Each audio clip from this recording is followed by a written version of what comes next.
इस वक्त मैं विक्रम विधानसभा में मौजूद हूँ और सामने आप तस्वीर में देख सकते हैं कि यहाँ पे एक सभा का आयोजन किया गया है, जिसमें ग्रामीण चिकित्सक और जन सुराज के नेता कुमार गुड्डू के साथ यहाँ पे बैठक चल रहा है। मैं आपको बता दूं कि जिस तरह से जन सुराज की ओर ग्रामीण चिकित्सक चल पड़े हैं और कहीं ना कहीं उनके ऊपर विश्वास जता रहे हैं। बताया जा रहा है ग्रामीण चिकित्सकों के द्वारा कि जो भी सरकार आया है वो सिर्फ और सिर्फ ग्रामीण चिकित्सकों को लूटने का काम किया है और धोखा देने का काम करते आ रहा है और प्रताड़ित करने का काम कर रहा है वर्तमान सरकार। ऐसे में इन्होंने एक नई पार्टी जनसुराज के साथ इन्होंने आए हैं और विश्वास जता रहे हैं कि जब जनसुराज आएगी तो हमारी मांगे को पूरा किया जाएगा। इनके 5 मांगों को लेकर इन्होंने आज जनसुराज के साथ बैठक की है और तमाम सैकड़ों ग्रामीण चिकित्सक यहाँ पे मौजूद है। चलिए हम उनको से मिलवाते हैं क्या कहना है, और जन स्वराज के नेता कुमार गुड्डू जी भी मेरे साथ मौजूद है, उनसे भी मिलवाते हैं कि उनको क्या कहना है। आखिर इन लोगों के साथ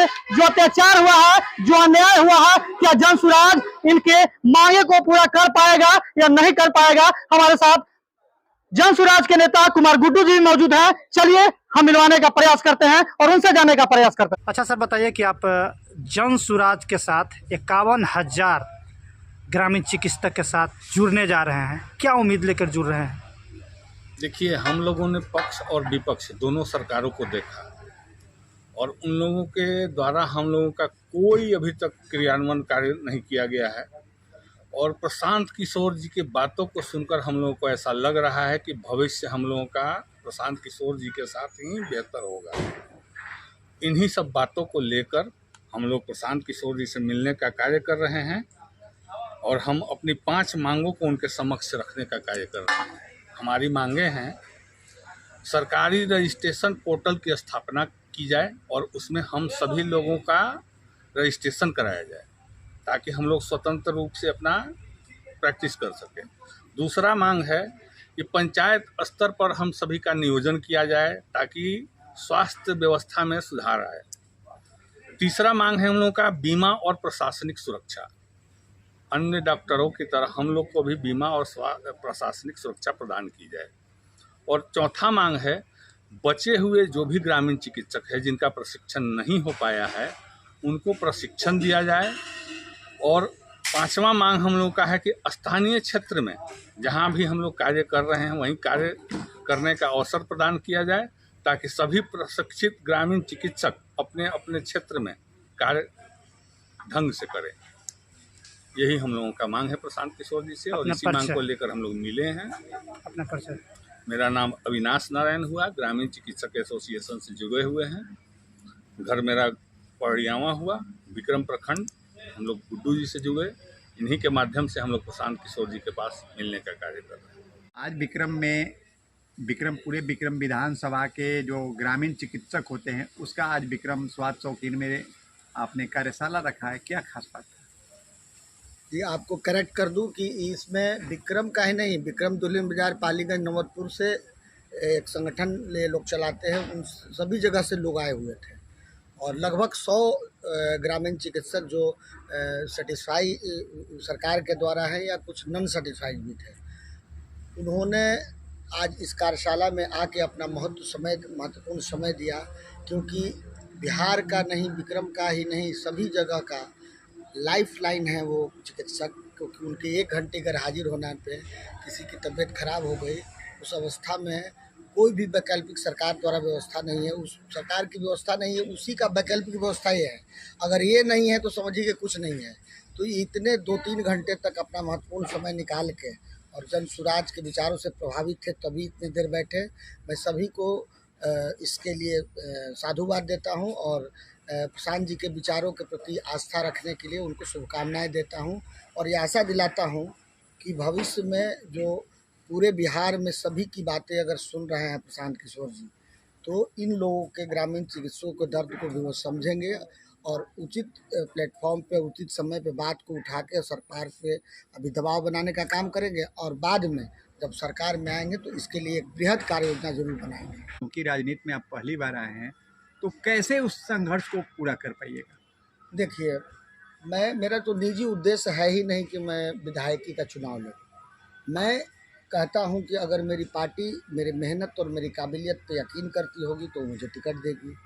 विक्रम की जनता को अगर लगता होगा कि हमारे प्रतिनिधित्व करने लायक हैं, बौद्धिक, शारीरिक, मानसिक बल, सारी चीज़ों में एक निपुणता है, अगर जो एक कैंडिडेट में होना चाहिए, जनता को लगेगी कि हमारा उचित प्रतिनिधित्व कर सकते हैं, हमारी बातों को सदन से लेकर सड़क तक रख सकते हैं, तो जनता तय करे और पार्टी तय करे। मैं तो सिर्फ इस बीच में अपने आप को उस माहौल में रखा हूँ कि जो कोई खिलाड़ी भारतीय टीम में, क्रिकेट में टीम में चयन हेतु वो अपना परिश्रम करता है, रणजी ट्रॉफी में, अन्य अन्य घरेलू खेलों में, उसी तरह से मैं यहाँ के विक्रम के मुद्दों को उठा के और मैं विक्रम के लोगों को जागृत करना चाहता हूँ कि वो विक्रम के ही समस्याओं पे बात करें, जाति पार्टी धर्म से, पार्टी से अलग हट।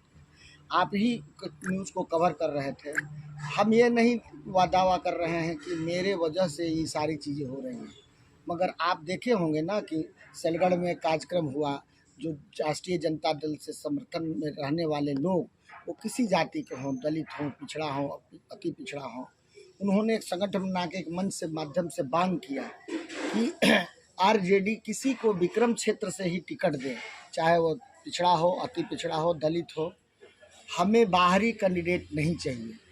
इसकी नींव मैंने रखी है। मैंने सभी लोगों से मिलकर कहा कि आप किसी दल से राजनीति करते हो, जब तक विक्रम के मुद्दों पे आप खड़े नहीं होंगे, आरजेडी हो, भाजपा हो, जन सुराज हो, तब तक आपका कहीं भी औचित्य स्थान नहीं मिलेगा।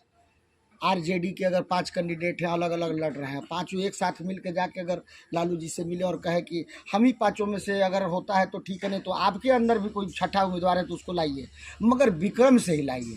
जब ये मांग इस तरह से उठने लगेगी तो जान लीजिए पार्टियों को मजबूर होना पड़ेगा निजी और लोकल कैंडिडेट को चयन। आज 51,000 ग्रामीण चिकित्सक जो है जन सुराज के साथ जुड़ा है और इनकी 5 मांगे हैं। क्या लगता है कि जन सुराज इनकी मांगों को पूरा कर पाएगा? देखिए, सरकार में आने पे कुछ भी संभव है। सरकार में नहीं है तो हम विपक्ष में रह के उनको आवाज़ देंगे। जिस तरह से सहारा वाले मामले में 4 दिन पहले प्रशांत जी ने आवाज़ दिया, उसका कितना व्यापक असर है। जब प्रशांत जी वही बुजुर्ग पेंशन की जो बात थी उसको 2003 साल से कह रहे थे, सरकार पे असर पड़ा ना। वही स्मार्ट मीटर की दंश से लोग त्रसित थे तो उस सरकार को 125 यूनिट देना पड़ेगा ना। आप आशा को 2000-3000 रुपये ठग के वर्षों से काम करा रहे थे। जब उनका आंदोलन हुआ, आंदोलन में प्रशांत ने कहा कि इनको लाठी मार के आज भगा रहे हो, कल इन्हीं से आपको काम लेना पड़ेगा, तो देखिए उनका मानदेय बढ़ा दिया गया। तो सरकार पे दबाव बनाने का काम विपक्ष करता है। मेरा काम मानना है और मेरा सच में मानना है कि पिछले 10 साल से सर्वदलीय सरकार चल रही है। कभी 2 साल वो रहते हैं, 15 महीना वो रहते हैं, 3 साल वो रहते हैं। कोई विपक्ष की भूमिका में नहीं है, प्रशांत जी विपक्ष की भूमिका। सभी चिकित्सक ग्रामीण आज जन सुराज के साथ जुड़ने का काम किए हैं। आखिर क्या उम्मीद लेकर जन सुराज से जुड़ रहे हैं? हम लोग यही उम्मीद लेकर जुड़े हैं कि आने वाले समय में ग्रामीण चिकित्सकों का नियोजन करेंगे। प्रशांत किशोर सर पे हम लोग को भरोसा है कि आने वाले समय में हम लोगों को सरकार से बनेगी अगर तो नियोजन करने का काम करेंगे। तो जैसा कि आपने साफ शब्दों में सुन रहे हैं कि जो ग्रामीण चिकित्सक है उनकी क्या समस्या है और किस तरह से आज तक इनको सरकार लूटने का काम किया है और प्रताड़ित करने का काम कर रहा है। ऐसे में जन सुराज के नेता कुमार गुड्डू जी ने आश्वासन दिया है कि जितने भी ग्रामीण चिकित्सक है उनकी मांगों को जन सुराज के सूत्रधार प्रशांत किशोर जी के पास रखने का काम करेंगे और मुझे आशा है कि प्रशांत किशोर जी इन लोगों की मांगों को पूरा जरूर करेंगे, नाराज नहीं करेंगे। ऐसे में देख सकते हैं कि किस तरह से ग्रामीण चिकित्सक 51,000 ग्रामीण चिकित्सक आज जन सुराज के साथ जुड़ने चला है। तो आप कमेंट करके जरूर बताइएगा कि क्या सही में जन सुराज इन लोगों को समस्या जो है, इन लोगों को जो अत्याचार किया जा रहा है उस पर जन सुराज काम करेगी कि नहीं करेगी। कमेंट जरूर करिएगा, अपना राय जरूर दीजिएगा। धन्यवाद। आप देख रहे हैं सत्य तक पब्लिक न्यूज, रंजीत कुमार के साथ।